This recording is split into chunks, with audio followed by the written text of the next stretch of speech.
Good morning, ladies and gentlemen. You're listening to Right Side Up. My name is Mike Taglavia. Be flying solo today. I just wanted to do a little recap what my weekend was like.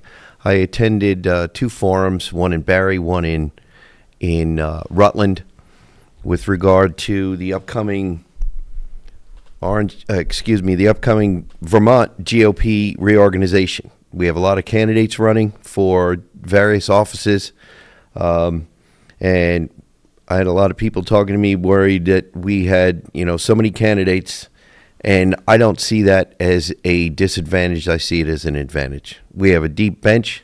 We have a lot of people willing to step up to the plate to do a job, necessary jobs within the party.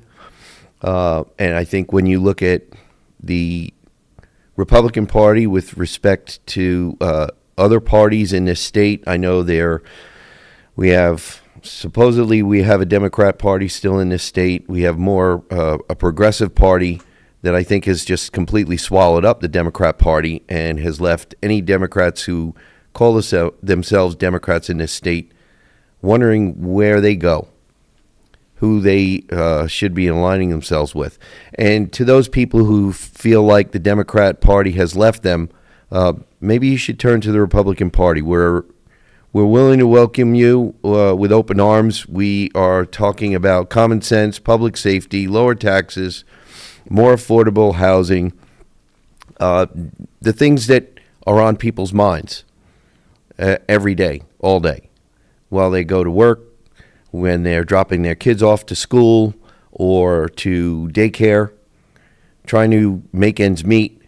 So I just wanted to talk about a little bit about that. I also went to a nice forum in Williamstown, and it was very good.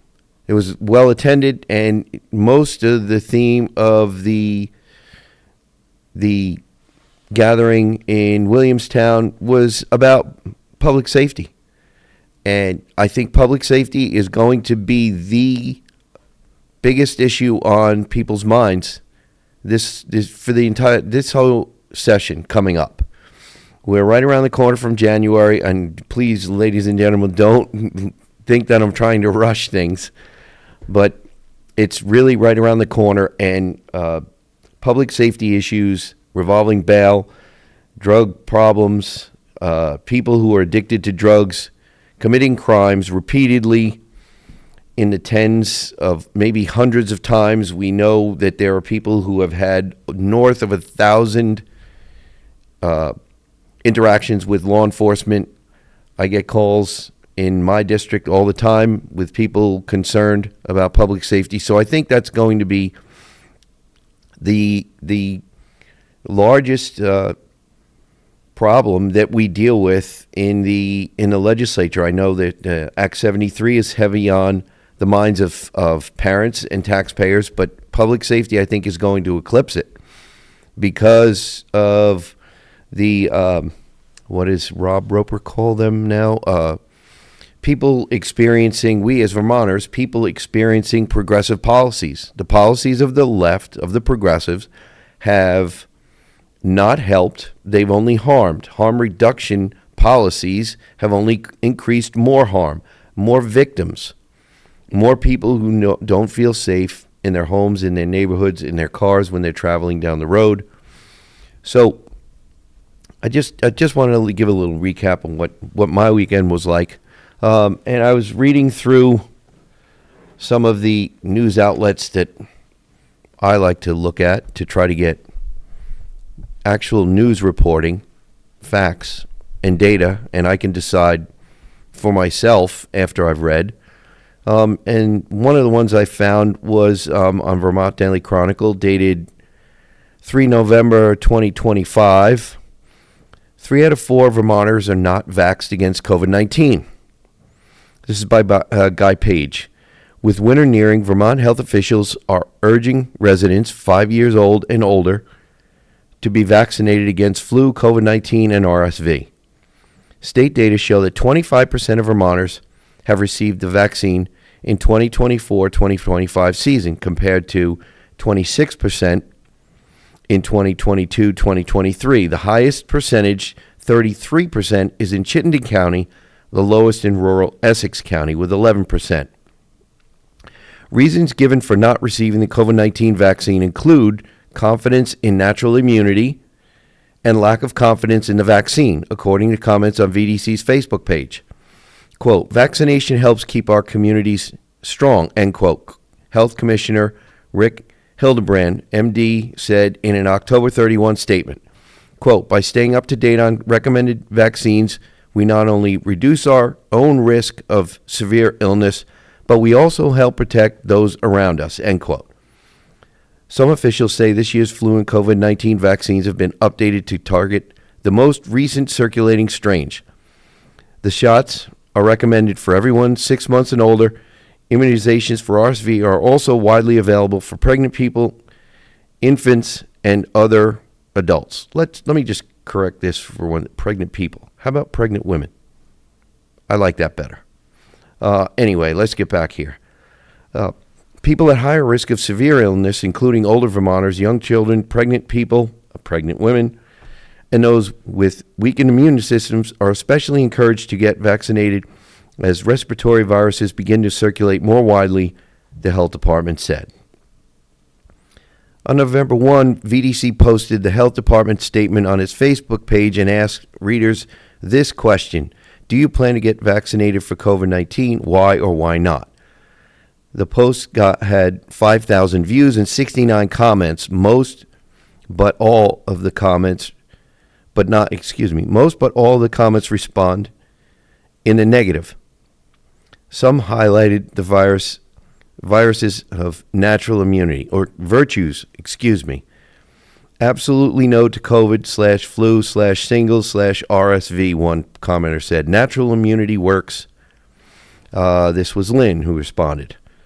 Others expressed low confidence in the vaccine.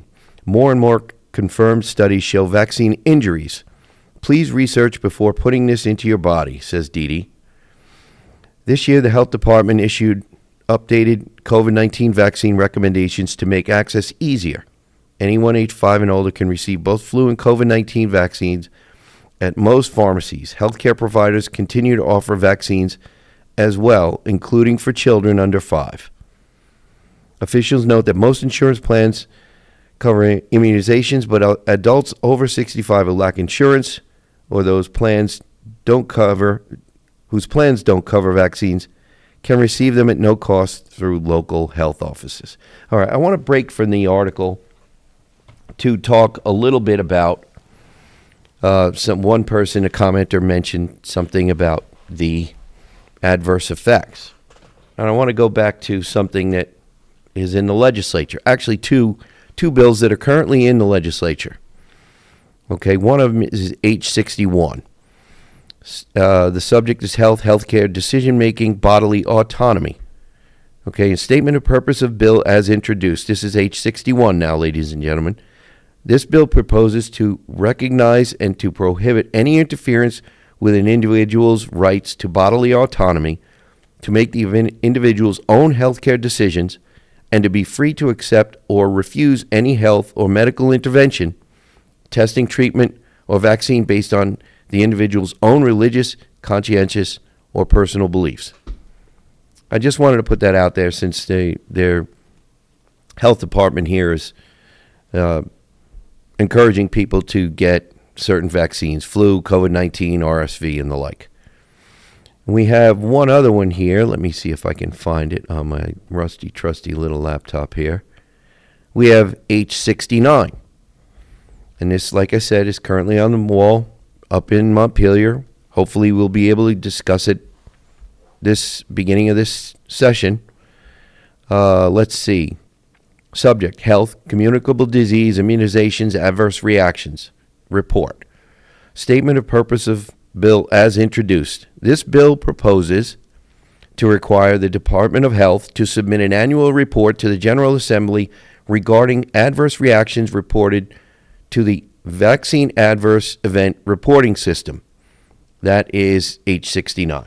And I wanted to bring these up, ladies and gentlemen. I'm curious, how many of you think that these are wise choices for us as a legislature to be discussing. I think we should definitely be discussing them. Why not know what the adverse effects, if any, of these vaccines there are, and know how many people in our state have had adverse effects? I know people who have had friends and family members who they are without a doubt convinced that they have adverse effects from a vaccine of some sort or another. And they have gotten a wide range of reactions from their healthcare providers. But we don't, as far as I know, we do not have any kind of serious reporting right now currently in this state. So maybe age 61 and age 69 should be discussed, brought off the wall, and actually debated in committee and brought out so that we can discuss them on the floor of the House. I think to the betterment of the entire population of Vermont. What say you? But that's what I think. I know there's plenty of reporting out there with respect to myocarditis and pericarditis, even in young people. I think primarily in young men. But there are other numerous studies out there that say that these vaccines do not deliver on the promise that we were given. So I wanted to talk to you a little bit about those, and I'm going to see if I can find this without making a total mess of my computer here. Are you familiar with Joseph A. Ladapo? Do you know who that man is? He is the Florida Surgeon General. And he has an X account that I follow, and he is not for the COVID-19 vaccine or forcing anyone. There are no mandates in Florida for vaccines. So if you want to put your kid in school, if you don't have your child vaccinated, it's not a problem. What do you think about that for the state of Vermont? I think it's a great idea. If you believe in freedom, if you believe in individual rights, why not? Why not? If you think that a vaccine is going to make you safer, then go for it. But we have plenty of studies that show that natural immunity is a much stronger and better way to go. So why not go with having the options? Everybody has options in their life, whether it's in their car, their home, whatever. Why not having those options? So I just wanted to bring those things up because I think it's important if we want to get in this state back to a system or a state where we actually feel like we are in control of our own lives. We're in control of our own lives. We have a lot of things that are bothering us right now, whether it be school, whether it be school choice, whether it be taxation for schools, where our children are going to go to school, whether we can feel safe, whether we go out at night to go shopping. We've got now, thanks to the loss of daylight savings time, it's going to be getting dark so incredibly early now that even walking back to your car from the grocery store, you or your loved one might be walking back to the car in the dark. If you remember to lock your car, then you might find that everything that you left in your car is still in there. I have plenty of people tell me that on their security cameras, they find people in a more populated area that they find people checking doors, whether they be house doors or car doors, to try to find something that they can obviously take to trade for their next hit of whatever it is they're addicted to. So I just wanted to swallow that first segment up with, because it's flu season, it's COVID season, whatever you want to call it. It's getting cold, and people are tending to be inside and more and cooped up with other people. So you're going to probably wind up finding yourself getting sick. So I just wanted to put that out there. So we've got to take a break, pay some bills. We'll return shortly. You're listening to Right Side Up.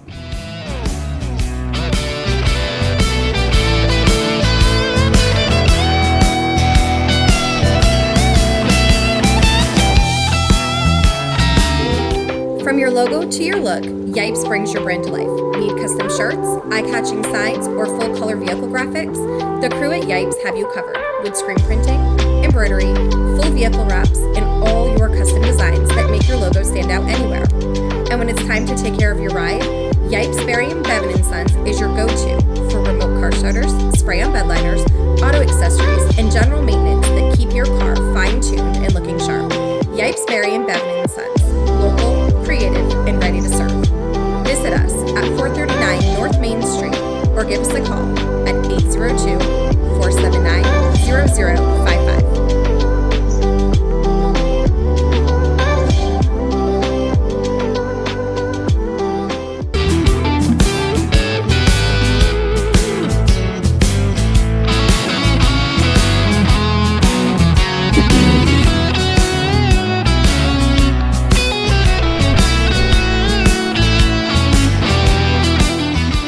Welcome back, ladies and gentlemen. You're listening to Right Side Up. My name is Mike Taglavia. I want to switch gears a little bit now. Get back to energy. We talk a lot about energy. Did you see Bill Gates? I guess he figured that the climate alarmism business isn't going to pay as much as some of the other businesses he's got his fingers in. So he says now that climate change, or whatever you want to call it, global warming, is it's not going to be a catastrophe to the Earth. So don't worry about it so much. It affects us, but kids now, you don't need to worry. We were telling you that the world was coming to an end, but I decided, since my bottom line makes more difference to me than anything else, than being honest, we're not going to tell you the world's coming to an end anymore. So I wanted to start with that, but I wanted to include another article from an author or a Substack poster that we refer to a lot on the show, Thomas J. Shepstone from Energy Security and Freedom, and he has a guest post by a gentleman named Dugan Flanagan. Nuclear energy is back. All systems ago after Trump fired NRC commissioner, and that was the giant step that had to be taken first. So with a strong push from the Trump White House, the nuclear energy industry in the U.S. is, for the first time since 3 Mile Island, bullish about its future. It's about time, given that the average existing U.S. nuclear power plant was built based on 1980s technology. A major reason for the virtual standstill in nuclear energy development in the U.S. was the Nuclear Regulatory Commission's near-maniacal effort to reassure a skittish public that they would not issue permits to any nuclear power plant that had the potential for public harm.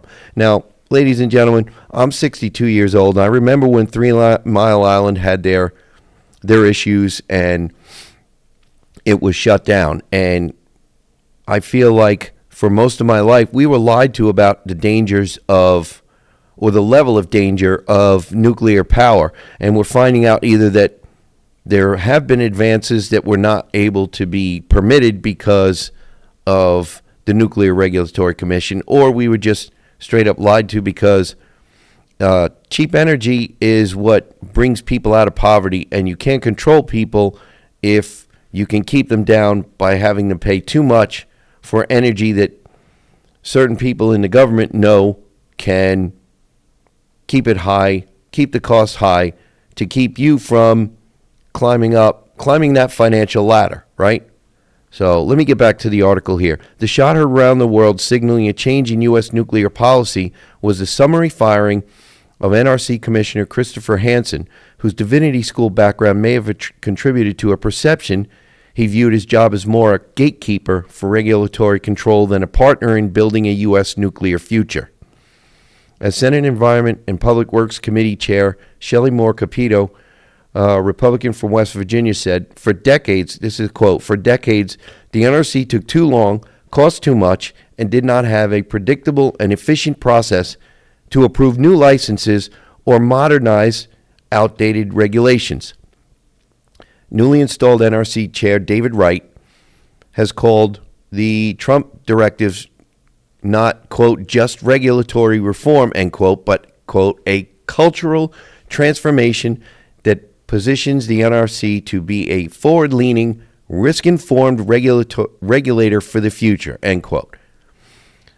The agency's internal culture is being reshaped into a more efficient and modern agency without sacrificing public safety, Wright said. But it's not just the NRC that is being transformed. Under presidents from Carter to Biden, nuclear was largely relegated to the closet as the primary focus was the media-driven, quote, green energy crusade. Wind and solar permits were issued without the cleanup requirements and prepayments mandatory for nuclear and fossil fuel facilities. Nuclear was deemed dirty.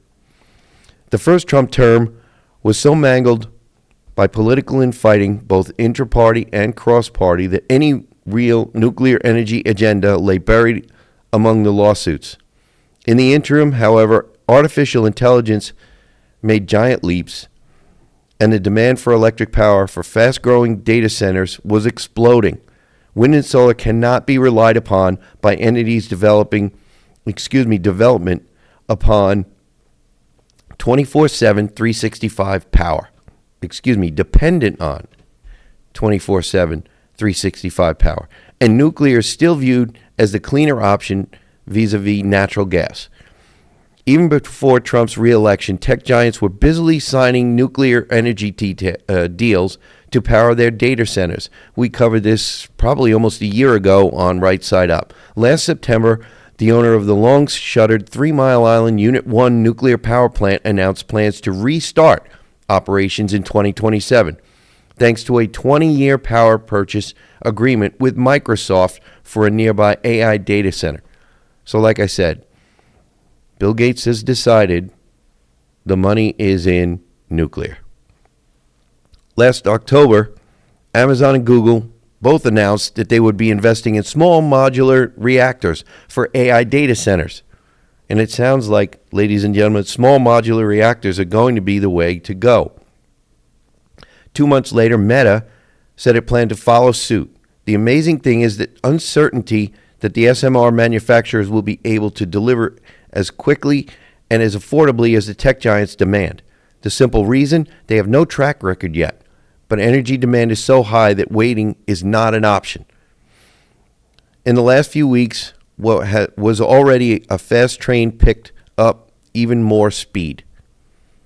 On October 16th, the U.S. Army unveiled its next-generation nuclear-powered Janus program for the deployment of small modular reactors to support national defense installations and critical missions. Commercial microreactor manufacturers will partner with Army's Defense Innovation Unit with a goal of an operating reactor by September 30, 2028. On October 26, Hyundai Engineering and Construction announced a basic design contract with Fermi America to construct 4 large nuclear reactors on an 8.1 square mile property outside Amarillo, Texas. The Hyundai designed AP1000 nuclear reactors will generate 4 gigawatts for the Hypergrid Complex, the world's largest integrated energy and AI campus. The 11 gigawatt project also includes 2 gigawatt from small modular reactors, 4 gigawatt from gas combined cycle plants, and 1 gigawatt from solar and battery storage systems. The integrated license application for the $500 billion project, the brainchild of former Energy Secretary Rick Perry and Fermi co-founder Toby Neugebauer, is currently under expedited review by the NRC. Meanwhile, Hyundai E&C is working on design tasks and preparations for the main construction phase, with finalization anticipated for an engineering, procurement, and construction contract by 2026. On October 28th, Westinghouse Electric joined Cameco Corporation and Brookfield Asset Management in a new strategic partnership with the U.S. government to accelerate the deployment of nuclear power. The government is committed to construction of at least $80 billion of new reactors using Westinghouse nuclear reactor technology to reinvigorate the U.S. nuclear power industrial base. Wouldn't it be nice if we could do that in the state of Vermont, ladies and gentlemen, and be a net energy exporter? How much would our electric costs go down then? Would it be much more affordable? Would housing be more affordable? Would we not have to worry about so much energy regulation? The government says this partnership will facilitate the growth and future of the U.S. nuclear power industry and the supporting supply chain. The entire project, which will deploy 2-unit Westinghouse AP1000 reactors, is expected to create more than 100,000 construction jobs and support or sustain 45,000 manufacturing and engineering jobs across 43 states. I hope some of those jobs are in this state, ladies and gentlemen. These are only a sampling of the active and planned contracts for nuclear power plant construction that have sprung out of the unplowed ground with the change in philosophy at the NRC and the White House. All systems are brightly lit green, but obstacles remain in the road. Even with greatly shortened licensing timeframes, it will take time to complete site designs, obtain permits and licenses, and begin delivering much-needed electricity to tech giants and other customers. Yet the biggest problem may be finding enough nuclear fuel at affordable prices to meet the mushrooming demand. One option, says Curio CEO Ed McGuinness, is recognizing that spent nuclear fuel, including that from nuclear weapons, can safely be turned into fresh, usable nuclear fuel and valuable rare metals and materials like rhodium, palladium, krypton-85, and americium-241. Sorry about that, ladies and gentlemen. So if I understand this last paragraph that I just read, so spent nuclear fuel can actually be in some way, shape, or form recycled. Isn't that interesting? McGuinness, once a top nuclear energy official with the Department of Energy, says that only about 4% of the energy value has been used after 5 years of operation, and that fissioning uranium generates a plethora of other highly valuable isotopes that can be used for medical purposes, space exploration, and industrial processes. Curio's dry electrochemical and pyroprocessing system separates isotopes and fission products, and also separates metallic elements like uranium and plutonium, each of which can be used as reactor fuels. Enough, says McGuinness, to produce up to a third of the U.S. nuclear uranium feedstock a year from one facility. So, to boot, reprocessing dramatically shortens the half-life. So we could take from what's stored in our nuclear quote-unquote waste sites and reuse it. How wonderful. U.S. production of uranium oxide in 2024 jumped exponentially to 677,000 pounds from just 50,000 pounds in 2023. And exploration and development activities in 2023 were the highest in a decade. On a down note, anti-nuclear activists have been waging a campaign to shut down the White Mesa Mill in Utah that processes uranium ore. And in the U.S. today, only about 5% of nuclear fuel has been processed domestically. The nuclear fuel conundrum is but one of the obstacles in the path of the massive U.S. nuclear power industry growth that is also a vital component of the growth of AI data centers and other emerging electricity-hungry technologies that are shaping our future. But all systems are go, and that is the giant step that had to be taken first. All right, so there is good news on the horizon, ladies and gentlemen. With a little bit of luck, inside in the next, 3 years, we will have an enlightenment of energy production in this country and hopefully in this state. We know that wind and solar are intermittent. We know that wind without major subsidies will never be profitable, and that besides the fact that they are damaging to the environment, and they can't exist without the existence of petroleum products to begin with, and to even keep them running, that they make no sense. Forget the intermittent quality of them. Solar, I believe, has a place mostly in private use and in small installations where there is already construction, not in the middle of beautiful pastoral views on the hillsides and mountainsides of Vermont. We don't need to take pasture land out of use. We need to put beef cattle and dairy cattle back out on those pastures. We need to have our working lands and our forests continued to be used for working lands and timber products. We have a working timber product industry that we need to revive. And we can do that by deregulating, removing some regulations, allow some of our loggers to make a little bit more money to pay for that $500,000 piece of equipment that they need to get the job done in a reasonable amount of time. We've come to the end of another segment, ladies and gentlemen. We'll be back momentarily. You're listening to Right Side Up.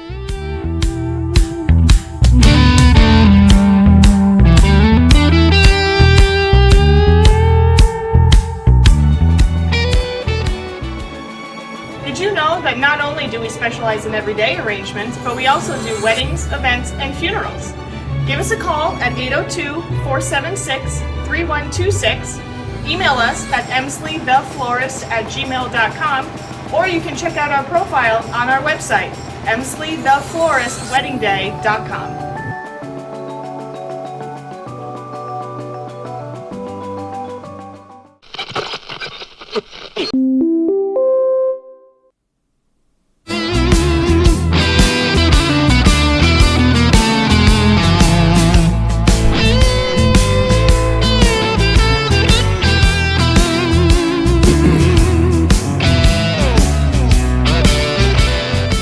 Welcome back, ladies and gentlemen. You're listening to Right Side Up. My name is Mike Taglavia.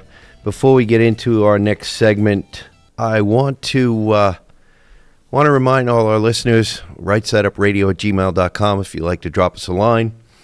If for some reason you are unable to catch us on the radio, you're out of the radius of radio wave range, you can go to WNTK.com. Click on the podcast button, scroll down to Right Side Up, and you can listen to any number of our shows in podcast form at any time of the day or night that you like. You can find us on Podbean.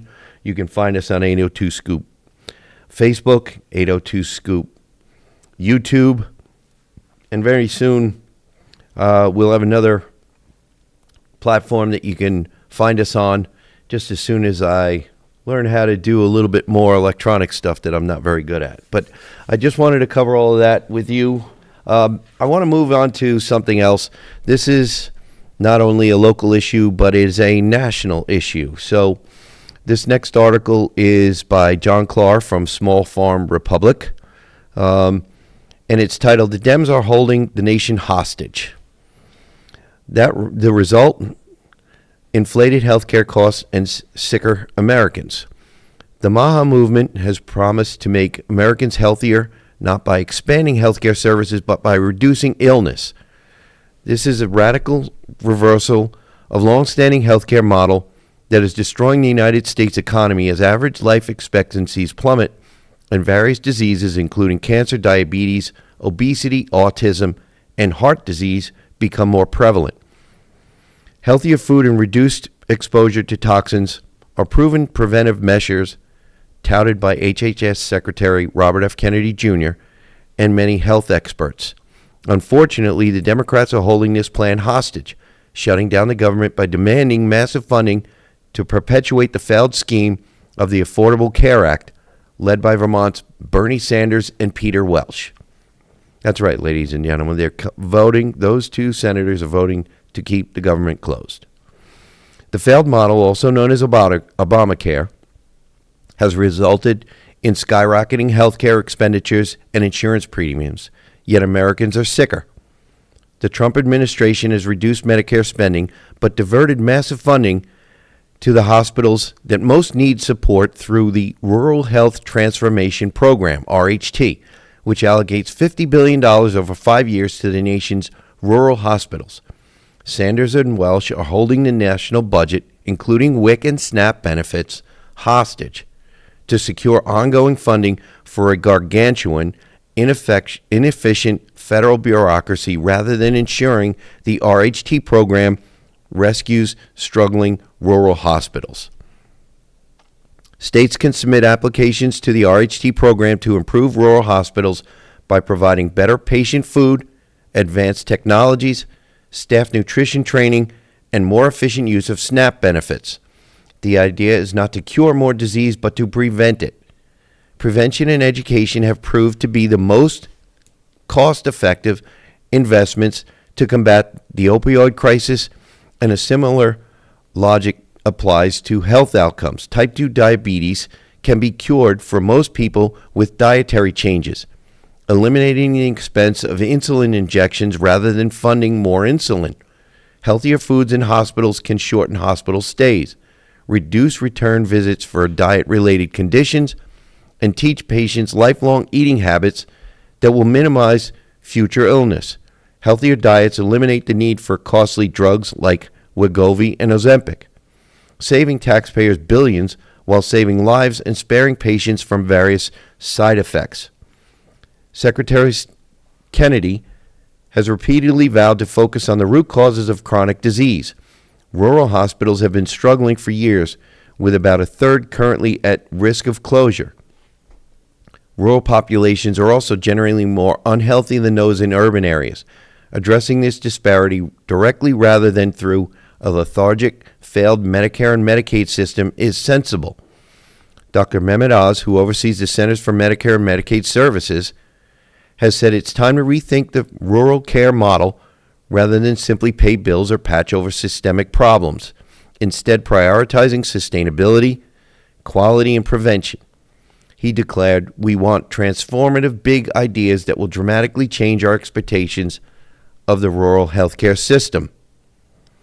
Congressional Democrats, led by Sanders and Welsh, instead strive to preserve a failed status quo that rewards bureaucrats with jobs instead of patients with better health outcomes. Paul Dame, Vermont's Republican chair, explained in an October 20 party newsletter titled, quote, "Democrats block $50 billion for rural health transformation programs," end quote. The RHT program requires hospitals to design their own improvement plans, so federal funds go toward real solutions. Rather than supporting rural hospitals, Sanders, Welsh, and Washington Democrats want to keep funneling money into broken Affordable Care Act. That approach has failed for a decade. It doesn't fix the system. It just kicks the can down the road. Costs keep rising, subsidies keep growing, and taxpayers keep paying. If we follow that path, Vermont's rural hospitals will continue to struggle or disappear. The only way to actually lower health care costs is to address the cost of delivery, not how we pay for it. Dame is correct. Senator Sanders displayed this interaction recently with Daily Show host Jon Stewart. Stewart, quote, "But where Democrats find themselves is this. We've shut down the government to protect subsidies for an insurance marketplace that funnels $800 billion a year into the pockets of these insurance companies. Have Democrats box themselves into a corner? So my question is, will Democrats recognize the poison pill that they've often placed into well-intentioned policy? Is this a good system to defend?" Sanders, "To defend today, yes. Obviously, it is a system designed to make huge profits for the insurance companies and the drug companies, period. We have got to move to a Medicare for all single-payer program." So Bernie is still all in on single-payer. Sanders proceeds to advocate for expanding the system and taxing imaginary billionaires to fund it. After an interview with fellow budget blackmailer Andrea Alexandria Ocasio-Cortez, CNN reported that Sanders and Ocasio-Cortez were in the difficult position of having to justify Democrats' decision not to accept a GOP funding plan, which would keep those paychecks flowing, and instead use the funding fight as leverage for their health care fight. Welsh has similarly stymied the RHT program. Welsh has repeatedly pointed to estimates that show 45,000 Vermonters could lose their health care coverage in the coming years because of the president's policies. That is going to be a hammer's blow to our hospitals because those folks who lose health care don't get a guarantee they won't get sick, and they're going to show up at our community hospitals, Welsh said during Thursday's Senate Finance Committee hearing. Our community hospitals are going to treat them, and they aren't going to be compensated, and that's why Vermont community hospitals are on financial thin ice.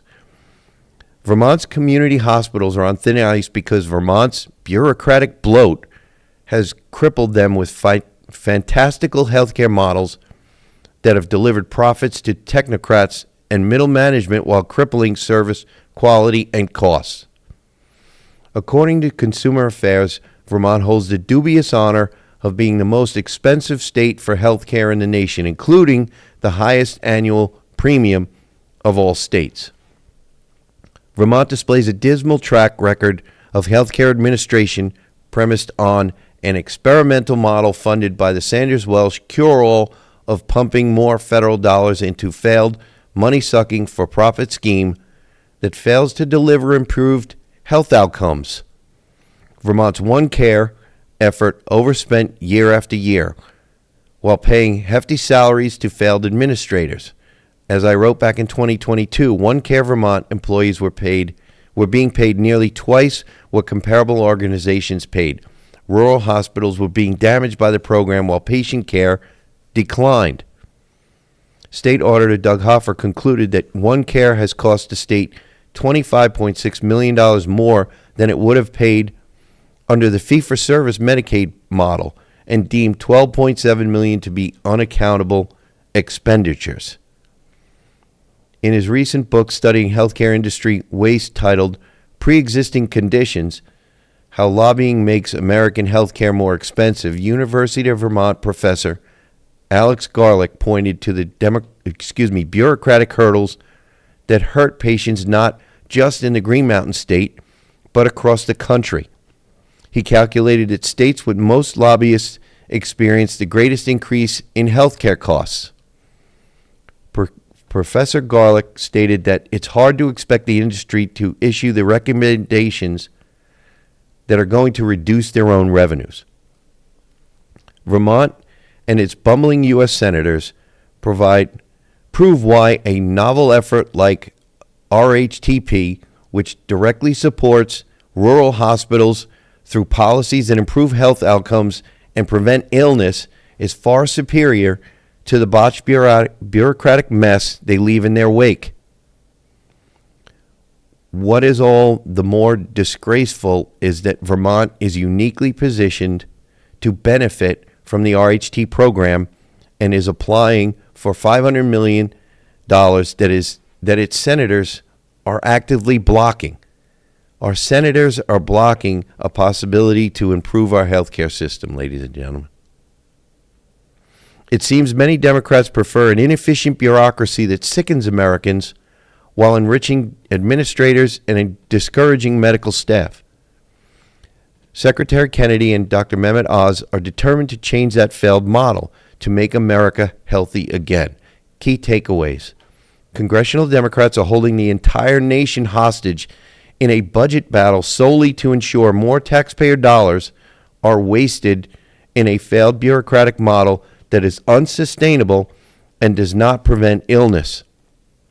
Ironically, Bernie Sanders and Peter Welch both hail from the U.S. Senate, the U.S. state that perhaps best proves why their spendthrift idiocy has failed and why HHS Secretary Kennedy's Rural Health Transformation Program is a rescue plan for American health. So, with what's going on with our health care, Affordable Care Act, which is unaffordable, and with our SNAP program, ladies and gentlemen, now in the state of Vermont, we are SNAP program recipients, I believe beginning on the 7th, will begin getting 50% of what they normally would get until the 15th or the 14th, I can't remember which day, when it will be re-examined. And hopefully by then, our 2 senators and a few more Democrats, I think, what is it? We need 5 more plus our 2 senators, I think, to finally vote yes to open the government, and then we will not have to worry about this. And then maybe we can get the RHT money that will hopefully come to Vermont to help improve our healthcare system. So I hope that with this week's show, we were able to get through some of the white noise. I always try to pick topics that are really not in the forefront of all the other major mainstream news, because there are so many other things, other topics that could get in under the radar. And I want to finish with the last minute or so talking about public safety again. I get approached almost on a daily and weekly basis now about public safety issues. And we really must be addressing those. We really must address those. Harm reduction programs have not worked. We need to go back to, and I keep repeating this and I won't stop until we get one police chief or commissioner or governor or somebody who says it's the way to go. The broken windows policy. We need to go back to a 3-strike rule. We need to send a message to people committing the crimes that there are consequences to the bad behavior that you're exhibiting. There are consequences to committing crimes against good, honest, hard-working, tax-paying residents, citizens of Vermont. So we've come to the end of another show, ladies and gentlemen. I hope you enjoyed it. Remember, stay safe, stay informed, listen to Right Side Up.